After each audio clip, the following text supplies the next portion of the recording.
This is the only reason he lets me do the MOOC with him. That's my one thing.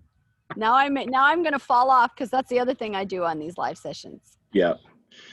Hi, everybody. Welcome to Live Session with Instructors as we're wrapping up the open course. My name is Joe Levy, and my day job is serving as the Executive Director of Assessment and Accreditation at National Louis University, which is a medium-sized private, not-for-profit HSI institution in the Chicago, Illinois area. And I'm joined by someone in much better weather. My name is Emily Lincoln, and I too have a day job. My day job is the assessment coordinator at UC Merced, which is the 10th campus in the UC system. And I coordinate assessment for just the Division of Student Affairs.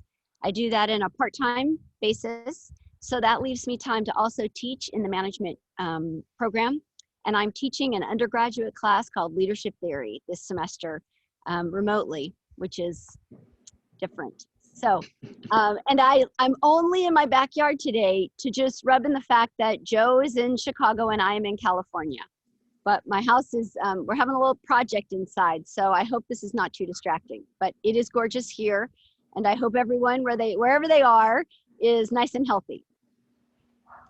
I'm getting warmth vibes from you because I have my hoodie on because my home office is down in the basement, so it's kind of cold down here, but you're keeping me warm with the sunshine and the outside.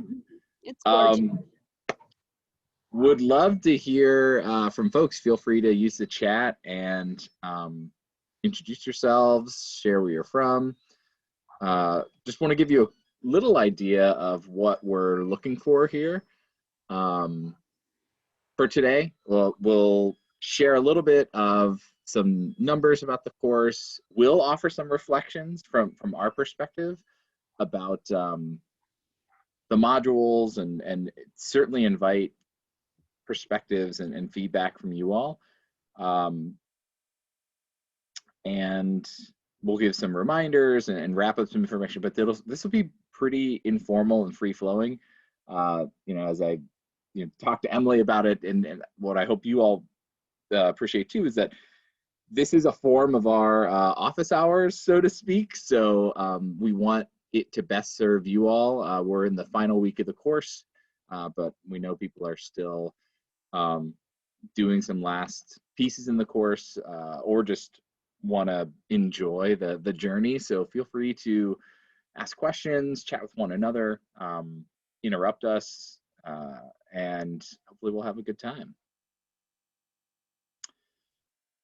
Okay, so first,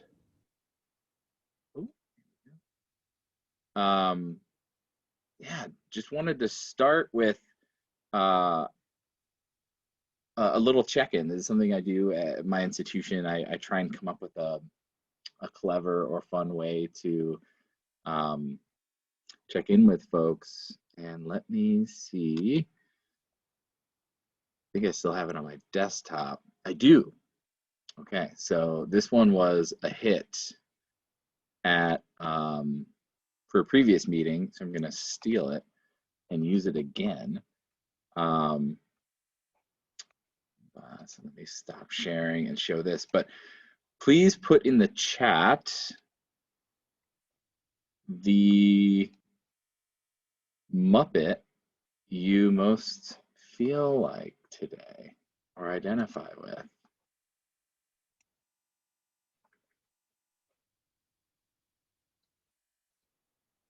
Let me try and make it a little bigger.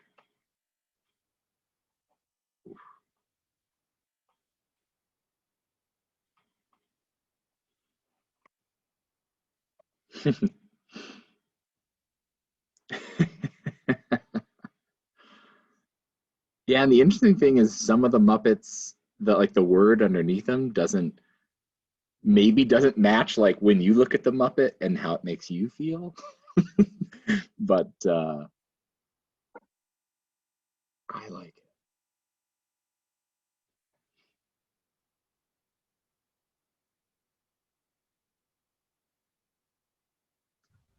I have a teenager in my house right now attending ninth grade who is the two old men in the balcony, grumpy. Yeah. Yeah, I'm the mana mana guy down in the bottom row there. That's me for sure. For sure, for sure. And I'm Kermie until I fall off. And then I'm going to turn into Beaker and be like nervous and panicking. Like, I've left Joe again. I think I've fallen off have we done this 3 times? Yeah. So I need to stop talking about it. I'm gonna say it's time for a new tradition for Right. Right. I can see it too. well, thank you folks for indulging and sharing. Pull the PowerPoint back up.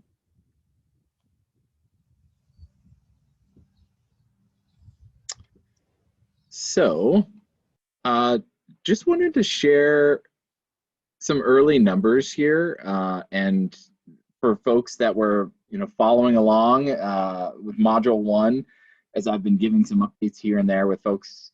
When we started the course, we had a little over 1,000 people, and since the course has run, because enrollment was open through almost the end of last week, we picked up almost several hundred people, and yeah, our almost cracked 1,700 in terms of our enrollment numbers, and and I spelled completion wrong as I was scrambling to type that in. I didn't pull the completion numbers yet. We have had almost 100 people complete already, but I didn't pull the final numbers. Completion's been a little interesting this year with the assignments. That's not been something that we have before. We have the quizzes, which were auto graded, whereas the assignments and people's completion hinges on me. my speed in grading to get them that feedback and make sure if that's the last thing they're waiting for. And just a quick reminder on that, if you have earned the course badge by getting a 75% or better in all the quizzes, as well as getting a complete status on the assignments, which, just a quick sidebar, there's a rubric to the assignments, and you don't have to get a particular score on the rubric. However, we did put in this like complete or incomplete grade, so to speak, for the assignments, because believe it or not, there've been a couple people that have, since this is a free and open course and anyone can sign up, there's a few people that kind of just go through and like take the quizzes and just type in gibberish for their assignment. And so if they clearly didn't try and do the assignment, then they get an incomplete. But as long as somebody tried, they're likely getting the complete status. However, what's going to be really fun is after this course, since this was the first time using the assignments, I'm going to look at the grades and talk over with the instructional team whether we maybe do one more year with assignments, without any grades, or if we feel comfortable and have enough data this time around, maybe establish a cut score like we do with quizzes of 75%. Maybe there'll be a certain rubric score that people should get in order to have that for passing the course. And I saw the note or the question from Heather. Badges should be available already. Like I said, there have been over 100 people who have completed the course. I have late last week and this week been getting a rash of emails from people, as well as notes in the inbox in campus of people having issue claiming the badge and just wanted to make sure that that they've done everything. Feel free to email me if you like. What I will promise, and so maybe this will save some emails, is I promise that badges will get issued. One of the things, the way the course works is you have to claim your badge in order to get access to it. But one of the things that I do, because there is that sort of extra step and reliance on the student, which can potentially be confusing, or there can be an issue, I always, at the end of the course, pull the grade book, double check everything, pull the badge issues, the badge records, and compare them. And so if there's people who have, by the gradebook standards, earned the badge, but for whatever reason a badge wasn't issued, I then manually issue all those badges and email those people to let them know and ask, did you receive this? Because I just pushed it. If you did not, let me know. So trust that's going to happen once everything's graded and once the course is over. But I've also been fielding emails, and it doesn't take me long to double check things. So if you really want to share that badge, or if it's time sensitive and you believe you've earned it, feel free to email me. Our email will be at the end of the slides here. Yeah, and yeah, sorry it's a little confusing within the course. It's a little funky with that piece, but and then I never quite understand how some people get it and some people don't when everyone gets the same instructions. But that's why we're here. Happy to help, and love seeing when people then share the badges. So. Okay, I'll stop talking and turn it over to Emily. And Emily, let me know. I have a slide for each of the modules, so if you want me to pull up any of them in particular, I can. But also just open for any general reflection you have about any of the particular modules or the experience overall. Well, thanks. And this is a nice group, so we might just open it up to participant reflections too. We've never done the assignments before, so we continue to kind of change it up. It's been really fun. I feel like because we're 3 and now we're losing Ben, but we're these 3 assessment folks who are constantly asking, how'd that go? What can we do? And so I just think are doing a good job of changing things up. And then of course we learn along the way and we go, well, now we need to do this, or maybe we shouldn't have done that. So this feedback session is always helpful. And the things that you tell us in the end of the experience user survey, please put all your good thoughts in that, because we pour over that and use that as idea generation for what to try in the next iteration. Module 1 is always just huge introductions, and it's fun to dig through there and kind of figure out, 1,600 people, who are all these people and where do they all work and what do they do? And so it's fun. It kind of gives you just a sense of who's out there. And then, the module participation or the discussion board participation drops off significantly. And we start to see some of the same names and faces and posts. And so it is fun to see kind of who makes it across the finish line. It looks like a marathon when we first start, and then there's this, foot race to the completion with a handful of folks. But we actually do have a good completion rate. I don't mean to knock that. So module 1 is really just introductions, and I think for all of us, kind of what did we say what did we say this was about, and for you, what did I get myself into here? It's interesting because I've been reading the Module 7. I'm still on discussion boards for Module 7, and they're talking about the interview that they conduct. And a lot of people talk about the model, the C's, the one that asks consistency and asks people to really understand what you mean by assessment on your campus. And it really goes to, it starts at Module 1. So by 7, you're realizing from the interviews and the conversations you're having that there are nuggets buried in each of these modules, which is why I like this MOOC, because you can go back and tap these resources for a while. You don't have to just do all this and get your grade and walk away. This is resources, access to resources for a while for people. So I think Module 1 is a helpful setup.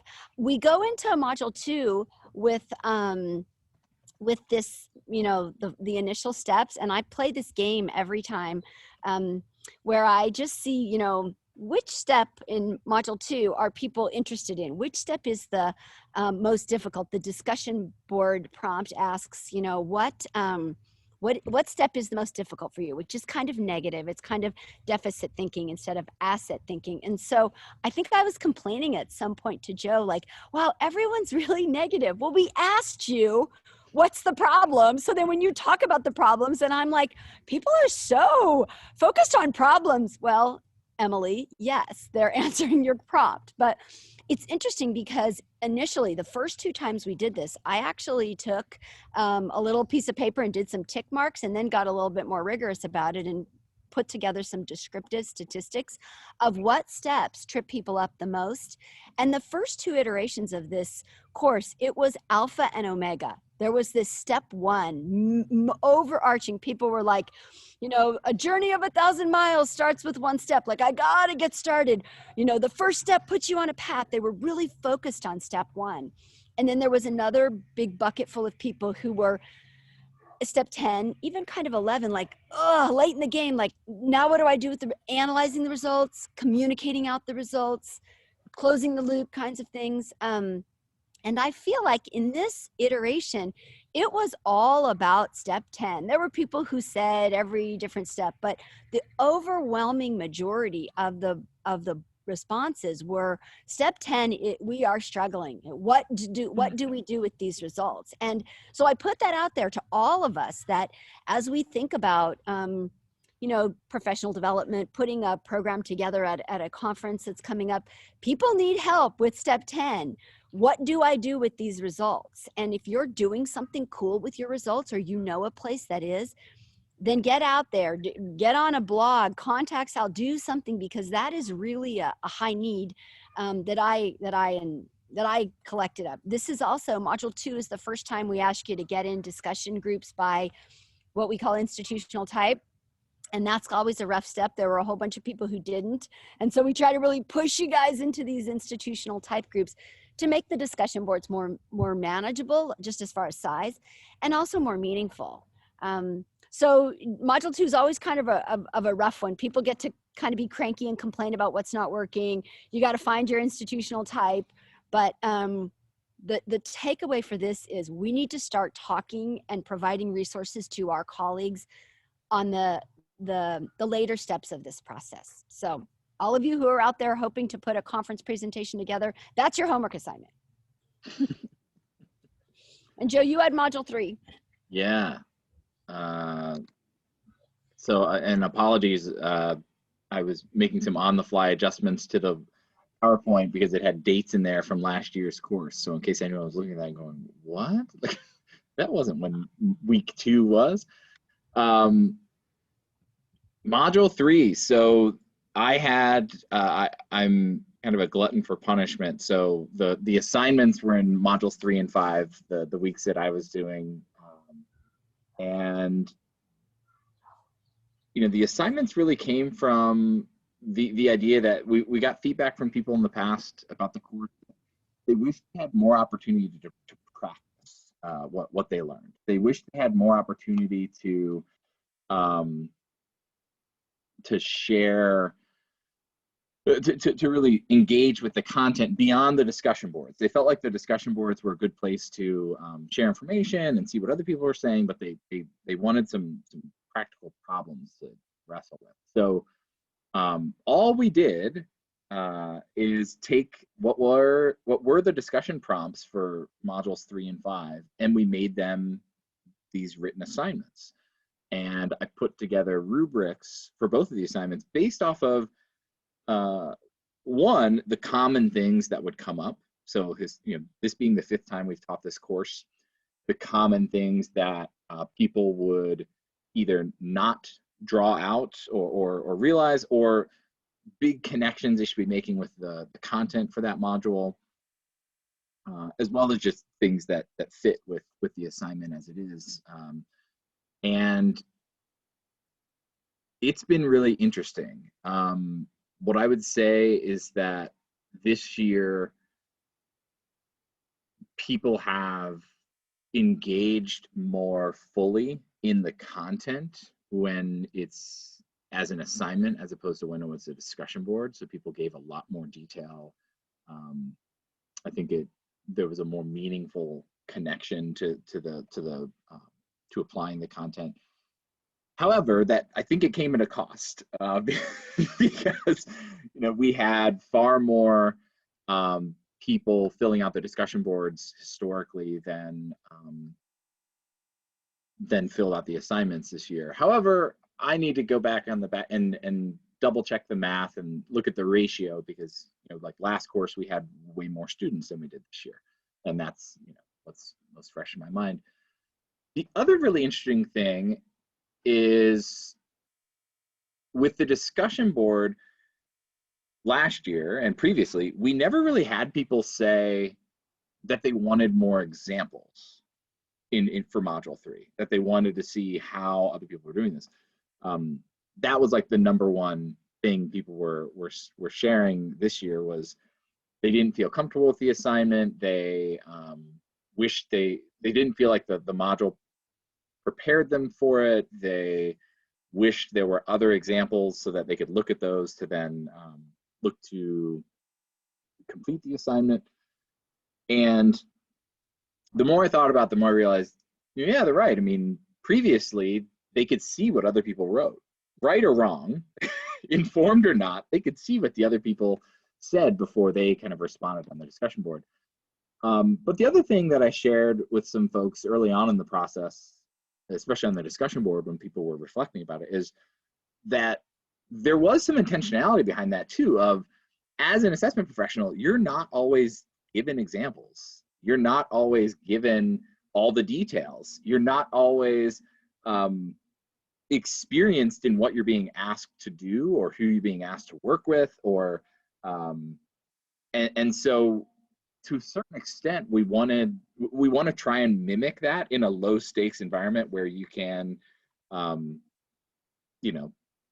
try and throw out wild ideas, or be vulnerable and express you're not sure what to do. And so it'll, I think it's not a bad thing for us to provide some additional case study examples, but I think we're going to be intentional in providing some of those so that it's not exactly like a mirror of what the prompt is, because we still want people to have this challenge of a prompt. But that was my big takeaway from module 3, was a lot more authentic engagement with it given the prompt. And I really, while it's tedious, I mean, I've almost graded 500 assignments across both modules. So it's a lot of work in grading them, but to me, it's been a more rewarding process, and I hope for the students it's been more rewarding,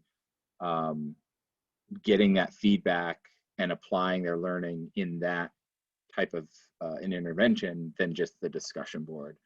And we've still had a pretty robust discussion board for those modules where people are reflecting on their experience too. So yeah, that's module 3. Now it's very clear today, if not you've figured this out already, that Joe does all the heavy lifting in this. he does all the work as far as he does the lion's share of the work. So I called him a beast, but he really should be a lion. He does most of this. And then I show up and chat people up on the discussion boards, and we have a lot of work to do. And I'll just promise in front of all of you, I promise you I'll be more helpful in updating our videos. Now that everybody's out there doing Zoom, when we made these videos, some of them we made 5 iterations ago, when no one was using Zoom, and I was so proud of myself that I figured this out and could get my videos to Joe so that he could get them posted. But anyway, it is a lot of work on the back end from him, and so what I volunteered to do so graciously, as you can see, is to cover Ben's modules on the discussion boards. You see Ben in the content because those were his modules, but I covered his discussion boards because he's needed to take some time out. He's got a new job, which is a lot, and he doesn't have the bandwidth for this right now. So Joe does all the work on the backside. So I sat on a few discussion boards that you don't see me featured in them, but I was chatting people up in them. So module 4, which I've covered this for Joe or for Ben one other time, and this is one of my favorite ones. I go from this step isn't working for me, lots of kind of frustration, to people visiting or revisiting their missions and visions. And again, we go back from Module 3, you go back into institutional type discussion boards for Module 4.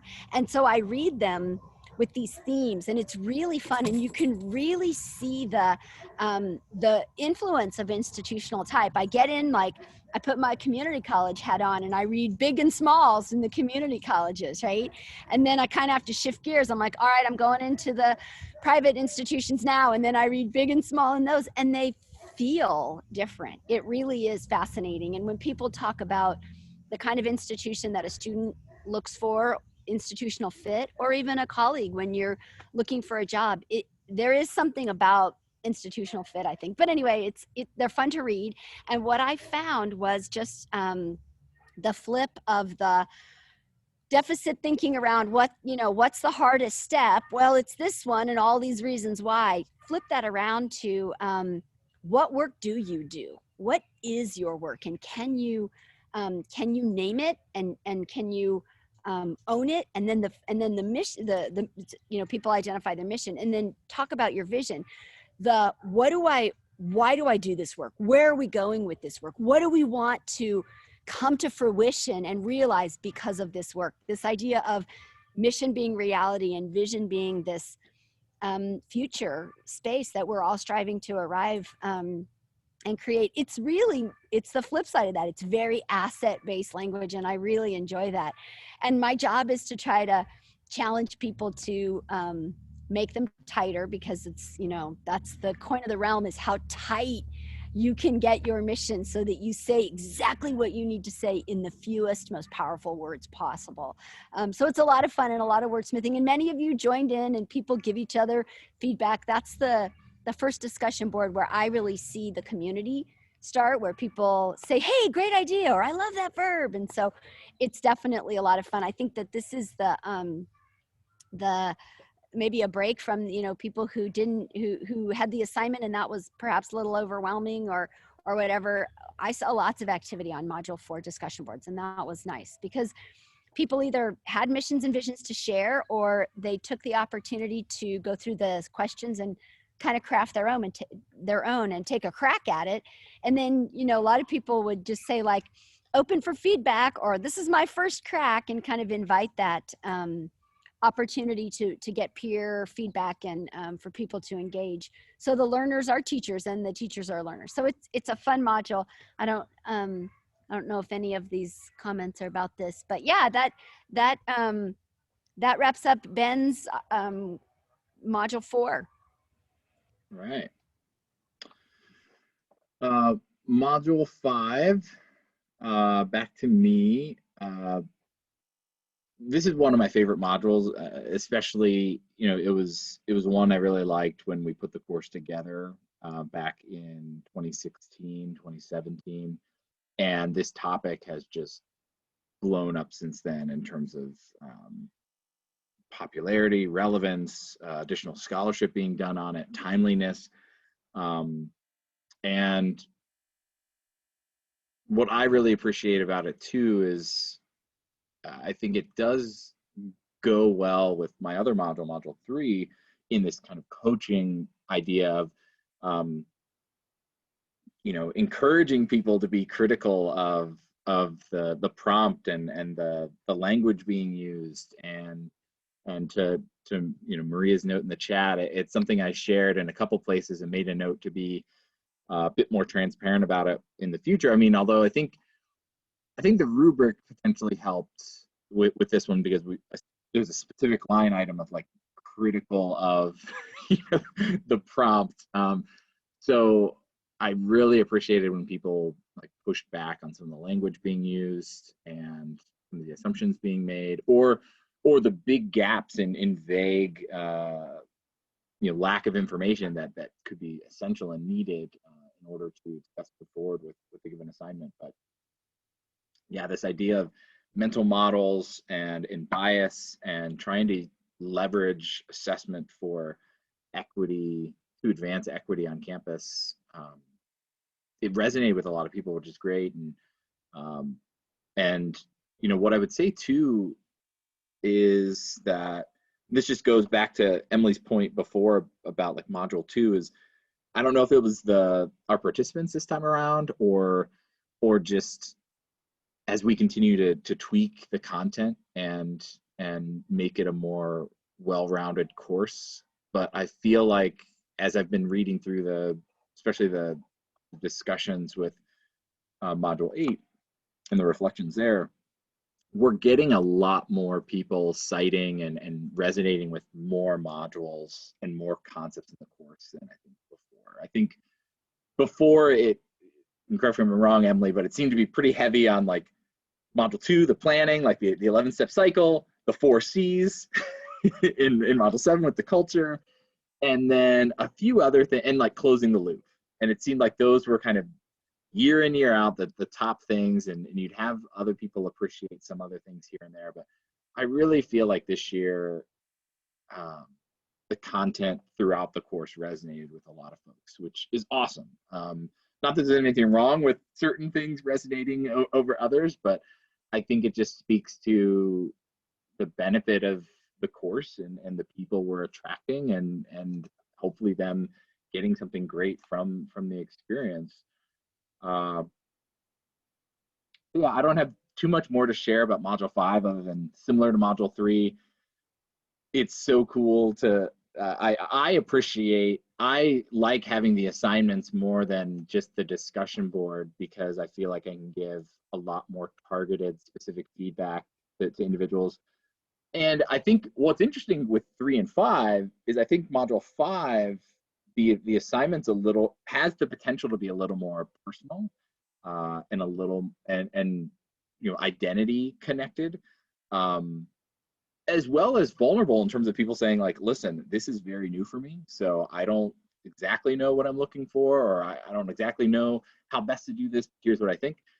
And so what's been interesting, whereas Module 3, I think people wanted to see other feedback and build from that. Not that that wasn't there for Module 5, but I think by having this sort of isolated individual submission, people opened up a lot more and were a lot more, I think, honest in sharing a lot more about their personal connection to the possible prompt, or how they connected to the content. So hands down, I mean, while it's a lot of grading, I again would echo that I like the grading of these assignments, because I feel like people are putting in more, and I'm able to give a lot more targeted feedback than I would just on the discussion board, which the rubric helps.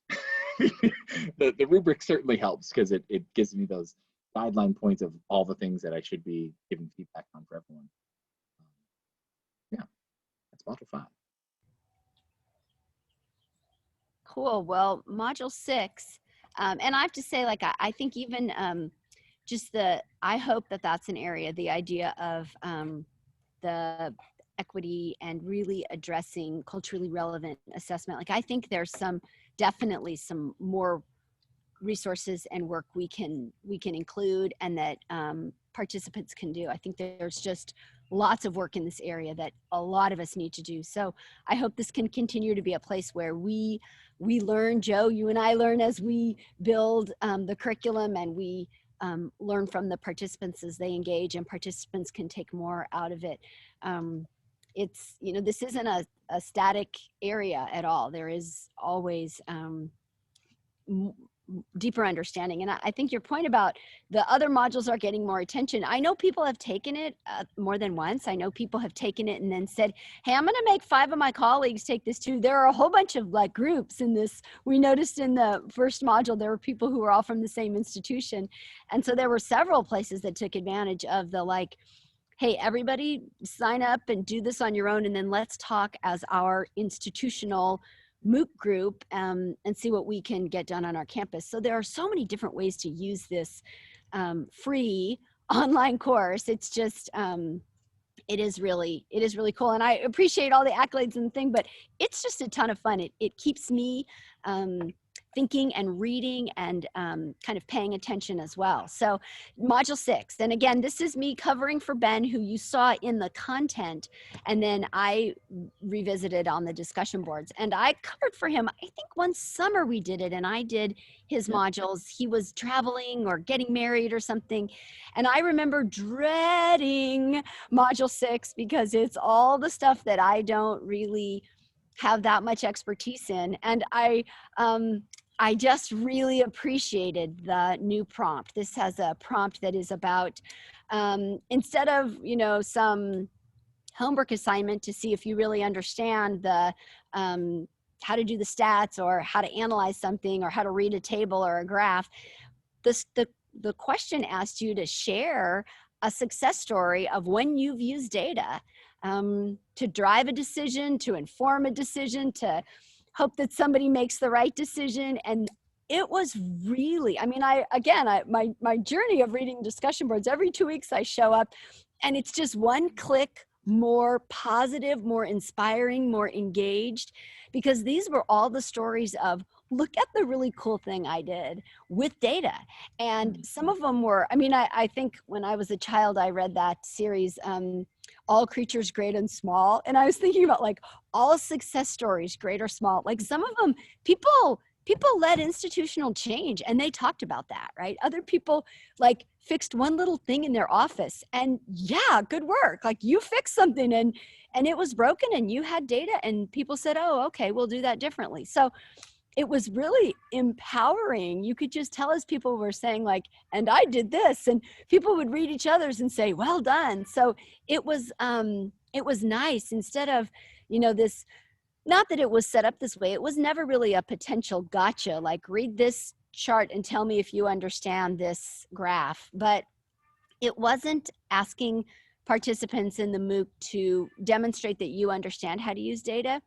It was reach back in your own experience and remember a time when you actually use data, because you've probably done it, maybe very rigorously, maybe very statistically significantly, maybe not.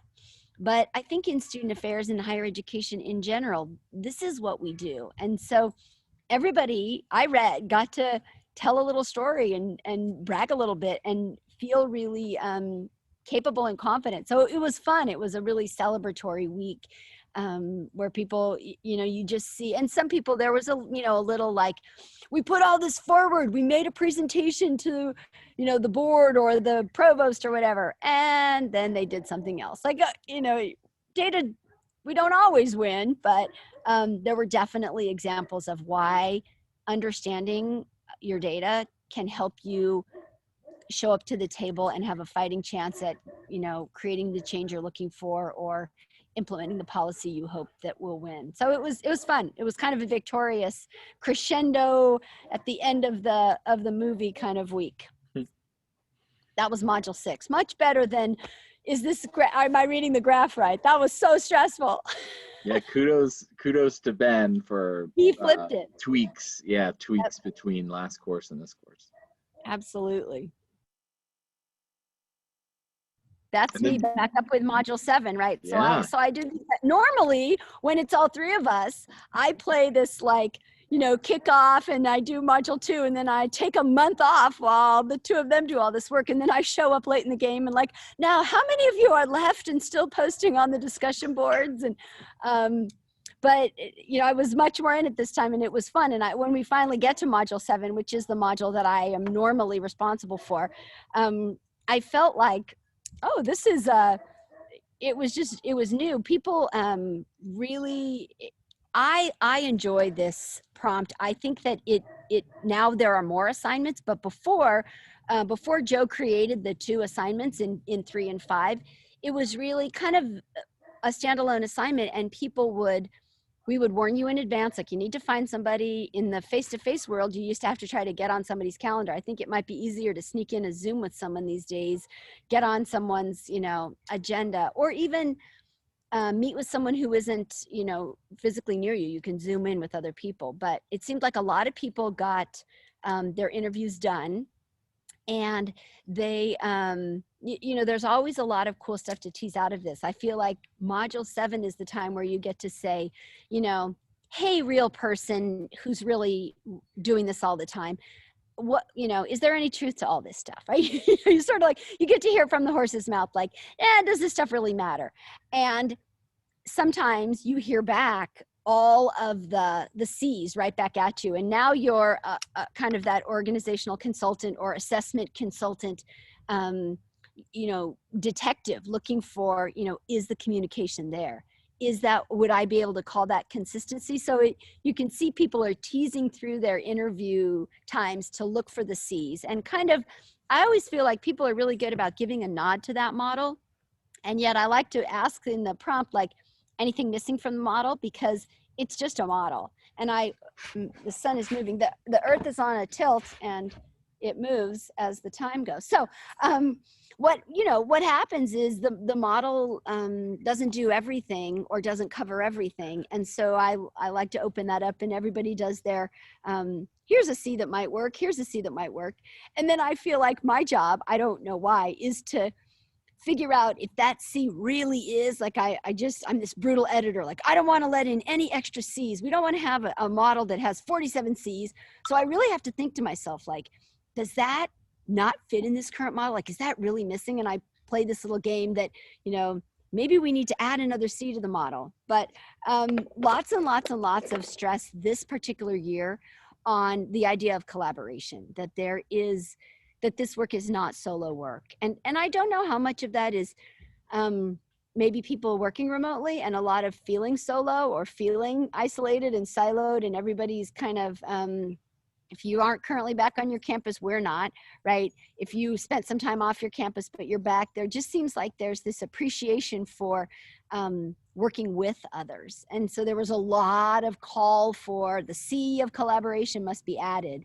And I think that my takeaway there is be really careful with the word collaboration. I think there are a lot of other words that people mean. You mean coordination, or you mean cooperation, or you mean maybe it's just communication. But if you really mean collaboration, that means that, your work is my work, and my work becomes your work. And when we come together and truly collaborate, the outcome is not what either one of us brought to the table. It's a third, it's a hybrid, it's a piece that we've designed together, and we're both committed to it.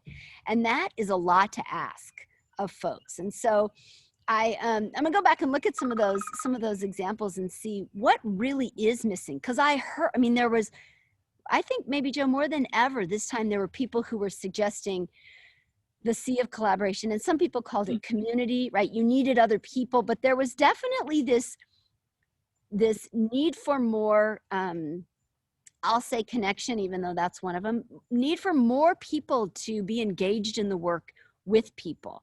And I seriously, like, the pop psychologist in me thinks that's a response from just these times that we're living in, where people do feel divided and separate. So anyway, it was fun. I feel like what went down on the discussion board might have been shaped by our current situation. More this module than any other discussion board. I don't know. I can't see. I look at the chat. See, are people responding to that? Am I saying anything controversial? Nothing controversial.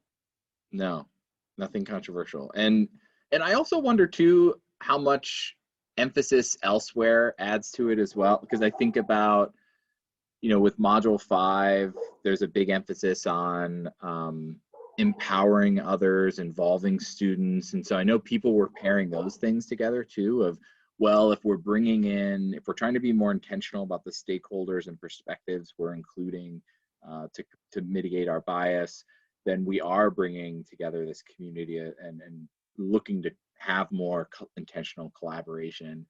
But I think you're right. I think the combination of isolation, as well as a lot of institutions, especially on the student affairs side, lost a lot of resources and a lot of people. And so this idea of collaboration is not only a nice to have, but sometimes a beg and plead of, we need this in order to survive, let alone, have a work that's thriving. So yeah, it'll be interesting to see how that looks going forward, right? If things look any different next time around. Right. Module 8, you know, I always think of it a bit as a victory lap and a time to pull everything together. And we give students, you know, we give the participants a break because there's no quiz, and just, you know, watching the videos, engaging in some of the readings if you want to, and participating in the discussion board about what you're really taking away from the course. So these are the discussion board's always fun to look at and follow up with. And it's, I mean, I think this is where we also really look at our attrition of how many people posted in module 1 and how many are posting strong in module 8. But yeah, you know, I always think of it as a fun place to see what individuals take away. And for me, more than any other module, because I'm terrible with names and remembering things, especially if I feel so bad as I give the feedback in module 3 and 5. If people in module 1 say, like, you know, my name's Joseph, but call me Joe, but like their name shows up in Canvas as Joseph, like, I will keep calling you Joseph.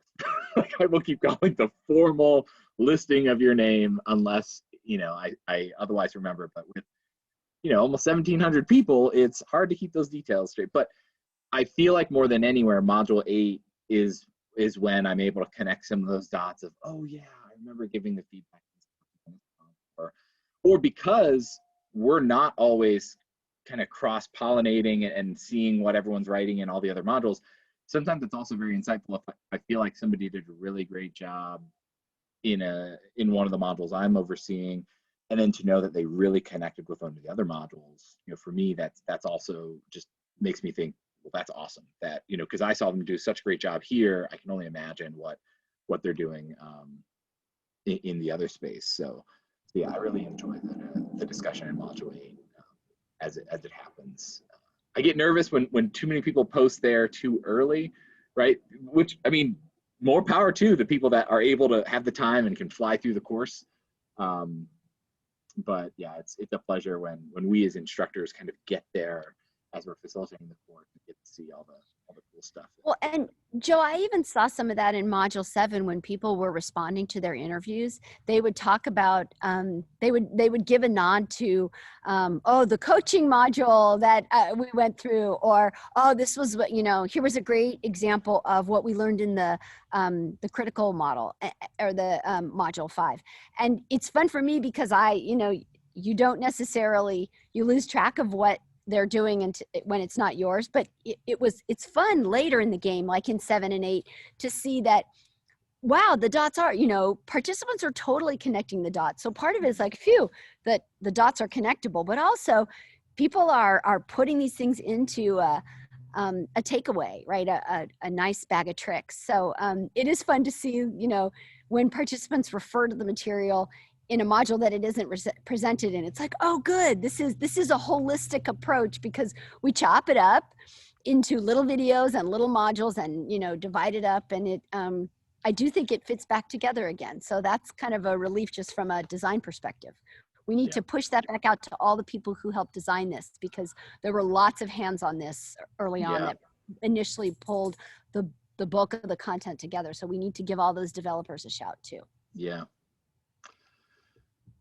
Okay. I'm going to run through some closing reminders and info from us, give you all a chance to chat any questions that you might have. A few common questions we get about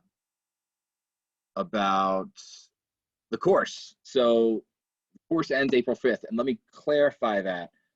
It ends April 5th, like midnight April 5th.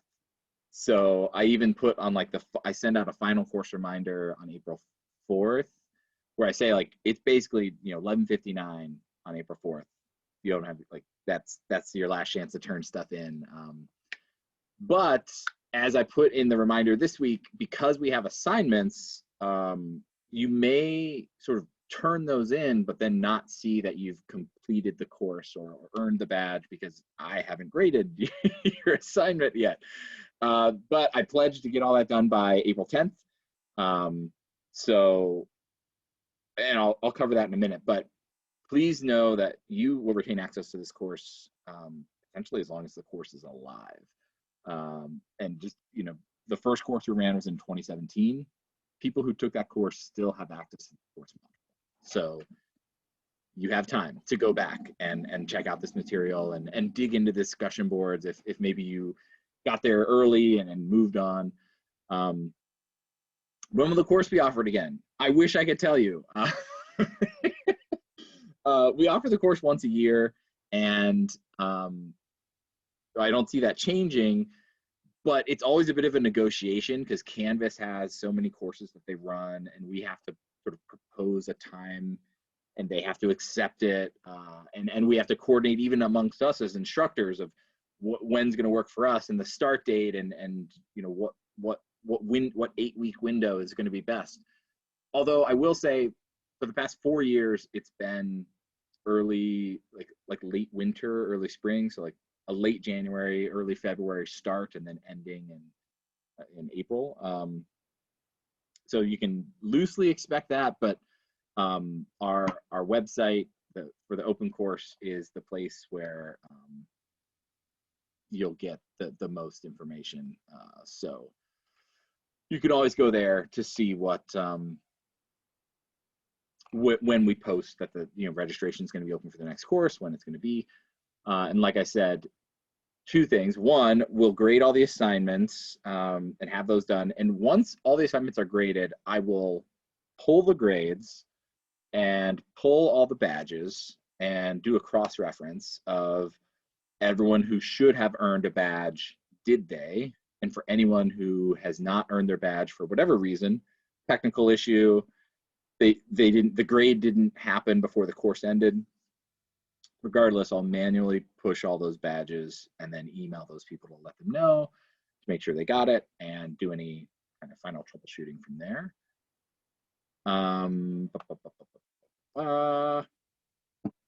This course is made possible by Student Affairs Assessment Leaders and National Louis University. Here's Emily and my contact information. And then I'm just going to start peppering you all with some links. Emily had alluded before that we love to hear more about people's experience with the courses, and also the work that you're doing in where you are. And Sal is always looking for content.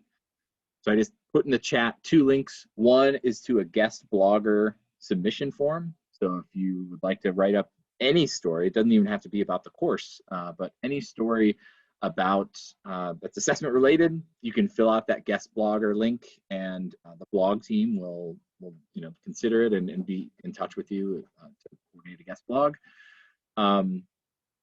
The second link is for a proposal for a structured conversation. That's what Sal calls our webinars that we offer. So if you think it'd be great to do a webinar on a given topic, again, doesn't have to be course related, there you go. And the other thing that was new this time around was the, was the Google Sheet. So this was a total gamble this year. Didn't know how this was gonna go, but we recognize that as instructors, it's super hard to try and navigate the discussion boards. They're so overwhelming. And I was trying to think from a perspective of a student that it's got to be near impossible for you to track what's going on and who you maybe met in module 1 and what, if you can keep those details straight as you go through the course. And are you all seeing the spreadsheet? Okay, cool. So we made this spreadsheet, which we gave everyone edit access to, which was a little dangerous. You can delete somebody's information, but and everything's optional here. I know it says like optional here, but truly all of this was optional. Clearly we had almost 1,700 students and only 400 put their information in here. But if nothing else, I thought this was a great opportunity for people to put in information, and then it to be easy then to go, oh, hey, I want to look and see how many people are from, this given institution, or I want to look at those job titles. I want to look at their interests. Or I'm trying to grow my professional network, so I want to see who posted their LinkedIn information and share there. I'd say, I don't know, from my perspective, it was a success. I know I at least connected with some people as a result of this, and it was helpful too, just to see like their interests as well as miscellaneous notes of what they were looking for. But that was kind of an add-on this run of the course, and wanted to share that back in case people hadn't visited since module 1. But I'm looking at the chat, not seeing any questions. The last thing I would share is, and if you're on the Sal listserv, we posted it. I also shared it on social media. But as Emily alluded, we were without Ben this year, and given his new professional role, he's officially passing the torch on the course. So we are hiring for a new instructor. And if you're not on the Sal listserv, if we're not connected on any form of social media, feel free to email me if you want more information on that. But yeah, we're looking to get applications to get our third person on the team. Applications due April 21st, 3 weeks, and we'll move forward in that process. I see.